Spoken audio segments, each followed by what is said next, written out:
ప్రభుత్వం మీద యుద్ధం చేస్తాను అంటున్న జగన్మోహన్ రెడ్డి గారు, ఈ ప్రభుత్వం ఎస్సీలని, బీసీలని, మైనార్టీలను అందరిని అనగదొక్కుతుంది. ఈ ప్రభుత్వం మీద యుద్ధం చేస్తాను నేను అంటున్నారు కదా, యుద్ధం ఎలా ఉండబోతుంది అనుకోవచ్చు అంటారు? ఈ ప్రభుత్వం అన్ని సమగ్రత ముందుకెళ్తుంది. ఈ లేదు ఒక వైకాపా అధిష్టానం ఏదో బుడద చేయాలని చేస్తుంటే ఆ బుడద వాళ్ళకి అంటుకొని వాళ్ళే ఇది అడుక్కు పోతున్నారని వాళ్ళు గుర్తు పెట్టుకొని ఇప్పటికైనా వాళ్ళ కేడర్ కానీ లీడర్ కానీ తగు జాగ్రత్తలతో ముందుకెళ్తుంటే మంచిగా ఉంటారని మన ఆంధ్రప్రదేశ్ జనం అందరూ అనుకోవటం జరుగుతుంది. అంటే ఆయన అంటుంది ఏంటంటే కనుక సిద్ధిరాప్పలరాజు విషయాన్ని తీసుకుందాం. మొన్న శ్రీకాకుళం పర్యటనలోని ఈ మాట అంటున్నారు, నేను యుద్ధం చేస్తాను, సిద్ధిరాప్పలరాజు అమాయకుడు అంటున్నాడు కదా, ఏందంటారు? నిజంగానే సిద్ధిరాప్పలరాజు అనే వ్యక్తి అమాయకుడు అనుకోవాలంటారా? ఆయన క్యాబినెట్ లో మినిస్టర్ గా చేశాడు, అమాయకుడు ఎట్ అవుతాడు? సాధారణమైన వాళ్ళని వాళ్ళు ఆ పని చేసి ఈ రోజు తప్పించుకోవటానికి అది జనం చీకొడుతున్నారు.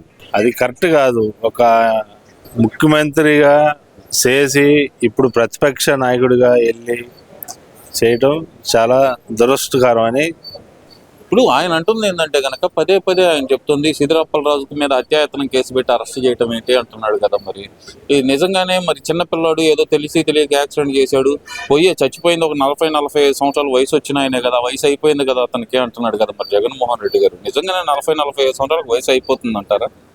ఇంకా మనం అవన్నీ అనుకోవటం వాళ్ళతో చాలా శారీరతనమైన వాళ్ళతో మనం అనుకోవటానికి లేదు.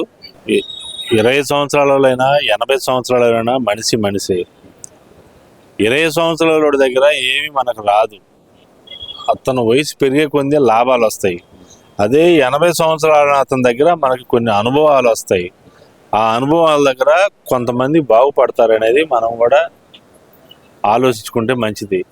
80 సంవత్సరాలు 40 సంవత్సరాలు అతను పోతే ఏమైంది? 20 సంవత్సరాలు అయిన వయసు గల వాళ్ళు ఇంతవరకు అయితే ఏం తయారు ఇప్పటి నుంచి తెత్తారని ఒక ఆశతోటి మనందరం చూస్తూ ఉంటాం. ఎవరైనా సరే, ఏ కులమైనా, ఏ మతమైనా, ఎవరైనా వాళ్ళతో అభివృద్ధి చెందుతాం. వాళ్ళ ద్వారా కొంతమంది మనుషులు బాగుపడతారని అనుకుంటాం. కానీ ఇది చాలా దురదృష్టకరం ఆయన అనటం.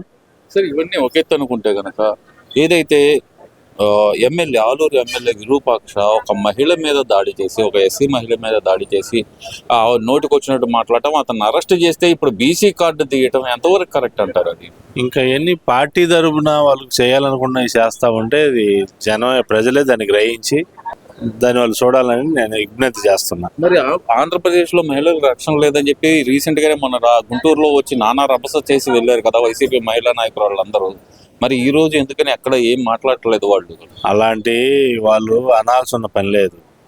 వాళ్ళు ఎన్ని అరాచకాలు చేశారు, ఎంతమందిని క్రూరార్థంగా కాలుతుందన్నారు అనేది సాక్షాత్ జనాలకు తెలుసు.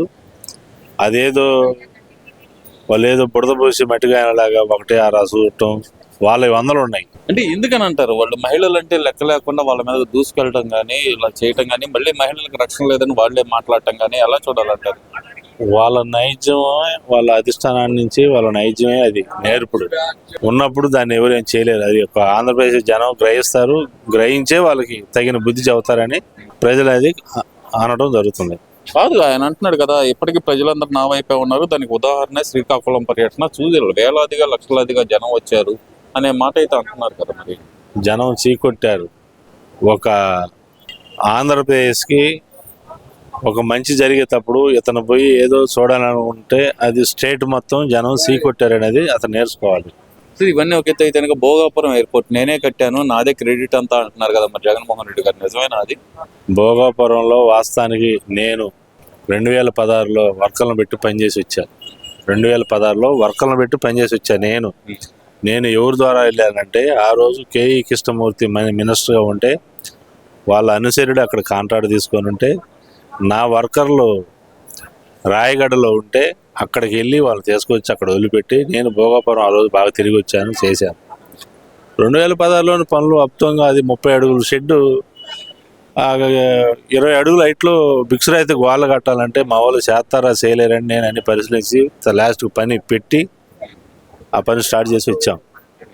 ఈయన ఎక్కడ పూర్తి చేసింది జగన్మోహన్ రెడ్డి? ఏమి లేదు. ఈయన వచ్చి ఏం చేశాడంటే కొంతమంది రైతుల్ని ఉసి కలిపి ఆ వర్కర్లు ఆపి అక్కడున్న కాంట్రాక్టర్ని ఏదో తింటున్నాడని రివర్స్ టెండర్ పెట్టి ఈ రివర్స్ ప్రభుత్వం చేసి అంతా ప్రజలను అయోమయం చేసి అక్కడ చేసింది. కానీ దాని పేరు చెప్పుకొని వాళ్ళు పక్కన రియల్ ఎస్టేట్ చేసుకున్నారు. అది మేము కూడా చూసాం.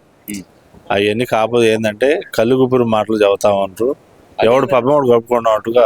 అదేంటంటే మీరు అక్కడ నుండి చూశానని మరీ చెప్తున్నారు కదా, మరి జగన్మోహన్ రెడ్డి చెప్తున్నాడు కదా 2019లో నేనే కొబ్బరికాయ కొట్టాను, నేనే మొదలు పెట్టాను, చంద్రబాబు నాయుడు చేసింది ఏమి లేదు. ఒకటి అక్కడున్న లోకల్ ప్రజలు శ్రీకాకుళం, ఆందాల వలస, విజయనగరం ఈ మూడు ఇటు ఇటు విజయనగరం, అటు శ్రీకాకుళం, ఇటు ఆందాల వలస, ఇటు విశాఖపట్నం ఇక్కడున్న ప్రజలను ఎవరికైనా మొత్తం తెలుసు. అది ఎప్పుడు ఏం జరిగింది, ఎప్పుడు వస్తా పోతాం, వెళ్ళేటప్పుడు వచ్చేటప్పుడు బైపాస్ అమ్మటే ఉంటుంది. అది భోగపురం ఎయిర్పోర్ట్ అనేది అందరికి తెలిసిన విషయమే. అది ఆయన వచ్చి చెప్పడం ఆ ప్రజలు గమనించగలుగుతారు అది ఎప్పుడు స్టార్ట్ అయిందని, ఏమైంది అనేది. ఈయన చెప్పుకుంటే కాకపోతే ఇక్కడ పిచ్చోళ్ళు ఉంటారు కదా ఈ ఏరియాలో, తెలియని వాళ్ళు వింటారు అతని మాటలు. అంటే జనాలందరూ ఇక పిచ్చోళ్ళు అనే భ్రమలో ఉన్నారనుకోవచ్చు అంటారా? ఆయన అదే పని చేస్తాడు కదా, జనాలను పిచ్చోళ్ళు చేయటమే నైజం. ఇంకా వాస్తవానికి మనం ఏంటంటే ఒక 150 సంవత్సరాలు తెలివితేటలకి మన ఆంధ్రప్రదేశ్లో జనం ఇంకా వెనకలో ఉన్నారు. వీళ్ళ తెలివితేటలు తెలుసుకుంటే అలాంటి ఆయన ఏమి చేయడు, వెళ్ళిపోతాడు, ముందుకు వెళ్ళిపోతాడు, అంతే, ఏముండదు. లేదు కదా ఆయన ఇప్పుడు ఒక భోగాపురమే కాకుండా పోలవరం కూడా నాకనతే, పోలవరం కూడా నేనే తెచ్చాను అంటున్నారు. మరి దాన్ని ఎలా చూడాలంటారు? పోలవరం ఆయన ఏం ఇచ్చాడు? రివర్స్ ల్యాండ్ పెట్టాడు, ఒక మంత్రిని పెట్టాడు, కాపర్ డామ్ అనేది తెలియని మంత్రిని పెట్టాడు. ఆ రివర్స్ ల్యాండ్ పెట్టి దాన్ని కాలయాపన చేసి పబ్బం గడిపి వచ్చిన డబ్బు గమ్మని ఇంట్లో కూర్చున్నారు. ఇవన్నీ ఓకే. ఏంది అంబటి రాంబాబు గారు ఏంటి నేను పెమ్మసాని గారిని అరెస్ట్ చేయించింది నిద్రపోను అంటున్నాడు కదా ఆయన, ఏందంటారు? నిద్రపోయే అవకాశం ఉందంటారా ఆయనకి? పోడంటారా ఇక జీవితాంతం? ఆయన పకట కళలన్నీ కంటా ఉంటాడు పాపం. రాంబాబు అంటే అందరికి అత్తిలి సిత్తిలాగా పడతాడు. ఎందుకు ఆయన పాపం ఉన్న పరువు పోగొట్టుకోవటం. ఆయన పనేది ఆయన చేసుకుంటూ ఉంటే కొంచెం క్యాడర్గా ఉంటాడు, కానీ దాన్ని మించి ఉంటే ఆయన చిన్నపిల్లలాగా అయిపోతాడు, అలువు అయిపోతాడు. అది ఆయన చూసుకోవాలి జాగ్రత్తగా. మా ఇంటి మీద దాడి చేశారు, ఆ దాడి చేయించింది పెమ్మసాని, నేను అరెస్ట్ చేపిస్తాను, జగన్ గవర్నమెంట్ వచ్చింది, రేపు రాబోయే జగన్ గవర్నమెంట్ దాంట్లో సంఖ్యలు లేపించేది గ్యారంటీ అని చెప్పి సవాల్ చేస్తున్నారు కదా నిన్న. ఆయన ఇంటి మీద ఎవరు చేస్తారండి? ఆయనకయ్యా ఆయనే దేనికి ఆయన ఒక గుడికి పోస్తున్నాడు. గుడికి పోయించేటప్పుడు మమ్మల్ని తిట్టడం ఎందుకు? ఆనాడు వస్తాడా, ఈడొస్తాడా, వాడేస్తాడా అని అంటాం ఎందుకు? ఆయన కొన్ని వాళ్ళే ఆయనకి చేశారు. తెలుగుదేశం పార్టీ వాళ్ళు ఏమో అతని జోలి బాగాలేదు, కాబట్టి అతను కావాలని రెచ్చగొట్టుకున్నాడు అంతే. అంతే. ఈ వీడియో నచ్చితే లైక్ చేయండి. అలాగే మా ఛానల్ ని ఫస్ట్ టైం కనుక చూస్తున్నట్టయితే ఇప్పుడే సబ్స్క్రైబ్ చేసుకుని పక్కనే ఉన్న గంట సింబల్ ని యాక్టివేట్ చేసుకోండి. అప్పుడే మేము పెట్టే ప్రతి వీడియో మీకు నోటిఫికేషన్ గా వస్తుంది. అలాగే ఈ వీడియో పూర్తిగా చూసినందుకు ధన్యవాదాలు.